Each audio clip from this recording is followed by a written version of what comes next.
Welcome back everybody to the Jerry Springer Show!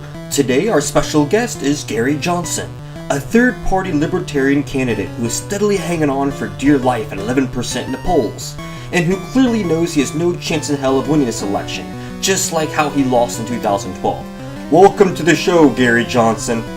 Now Gary Johnson has been running into some serious issues lately, so he has decided to come on our show and talk about why he gets triggered over the most simple things in the world, and why we should vote for him over Hillary and Trump. Come on, stop making fun of Gary Johnson. He's a great guy and he's much better than Trump and Clinton. Those are terrible people. Really? Let's go ahead and give Gary Johnson a chance. Let's go ahead and review some of his policies and see if this guy's a complete idiot, or is this guy the guy that should be running the United States of America.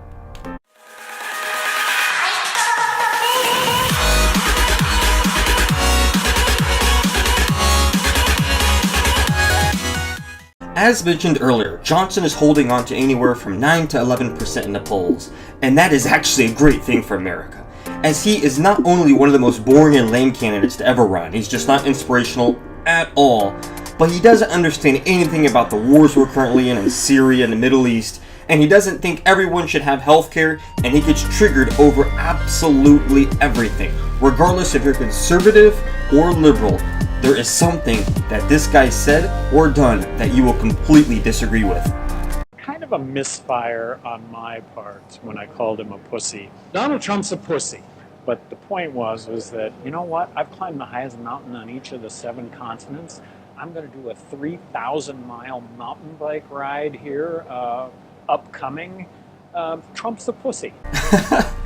Gary, come on now. Calm down now. Calling Trump a pussy does not make you a man. It doesn't grant you any respect or cool points at all. Trump would eat him alive like he's doing now, and he couldn't hold up a flame to Hillary Clinton or even Bernie Sanders in a domestic or foreign policy debate.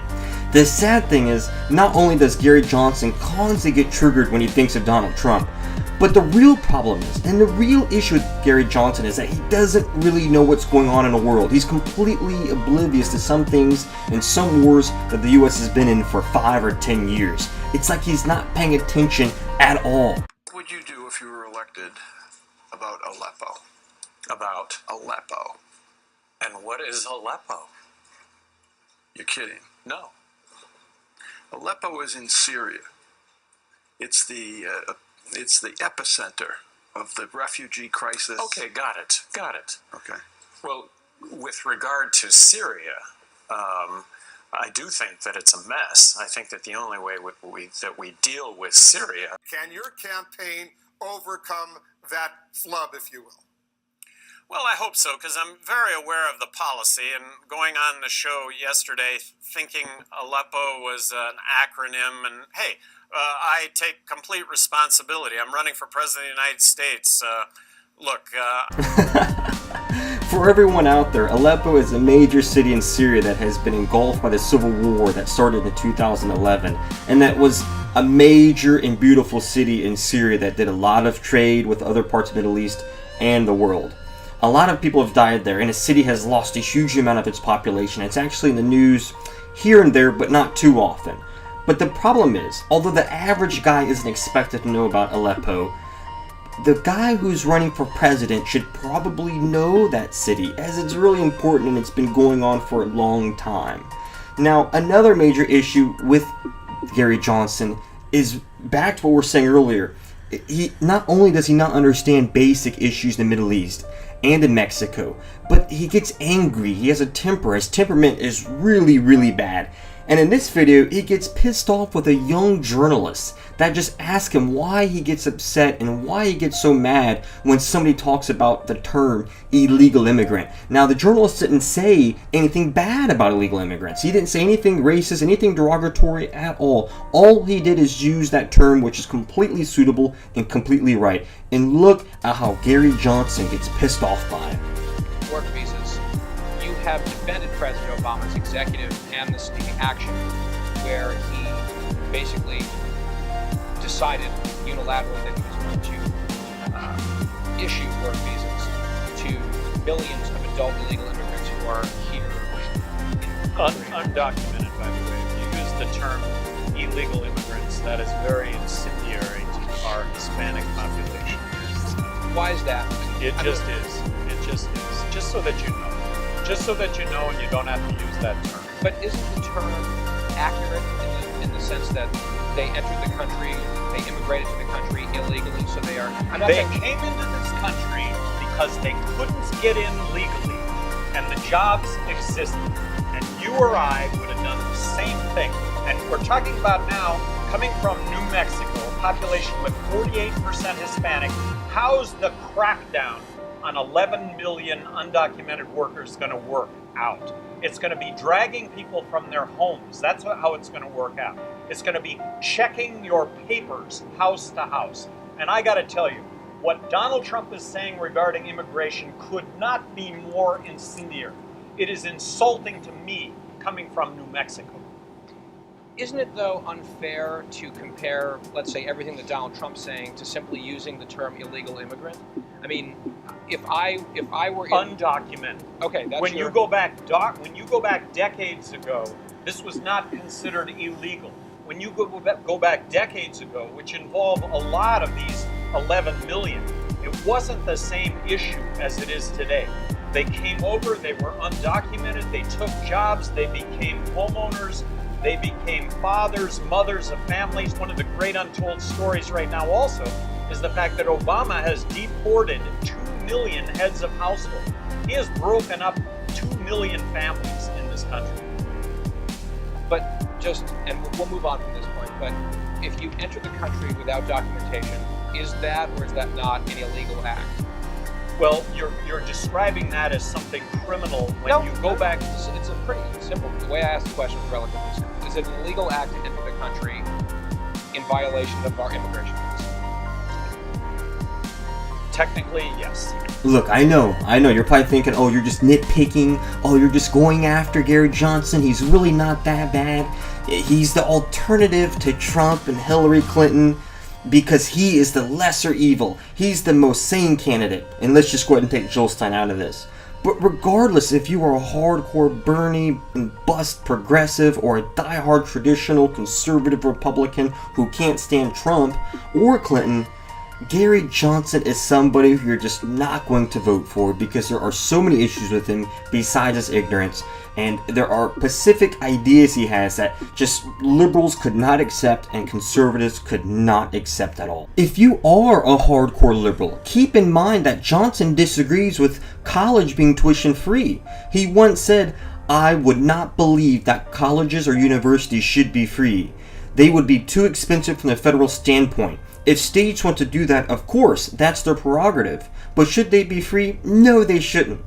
And Johnson also believes that big money has its place in politics. So if you are against Citizens United, which allows corporations to just give all kinds of cash to candidates, he's not going to get that out. In fact, he's going to support it because he's bought off by all kinds of corporations, and in fact, he's trying to get money from the Koch brothers and from Goldman and Sachs and everyone else that is willing to give him cash to run. But I do want to ask you one more question because we alluded to it here: money in politics. So this is, I think, been the main source of my disagreement with libertarians, and based on our previous conversations with your candidacy.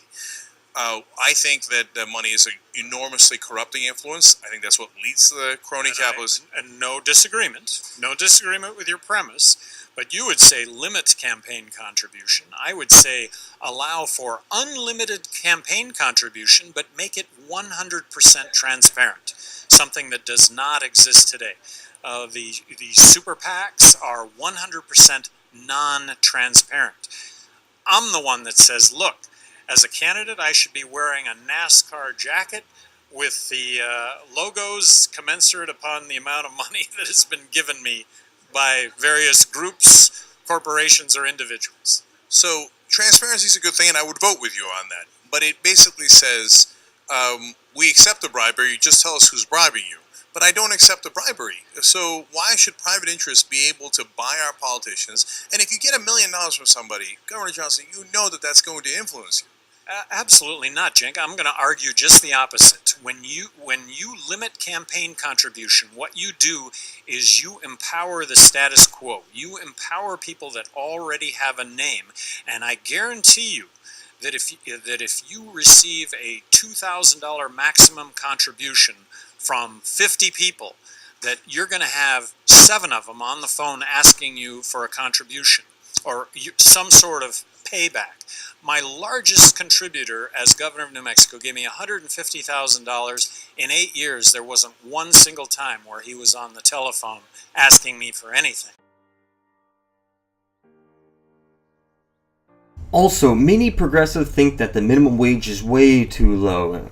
With stagnant wages across America and with rising prices of goods, many liberals argue that increasing the minimum wage would help fight poverty and sustain the American lower middle class.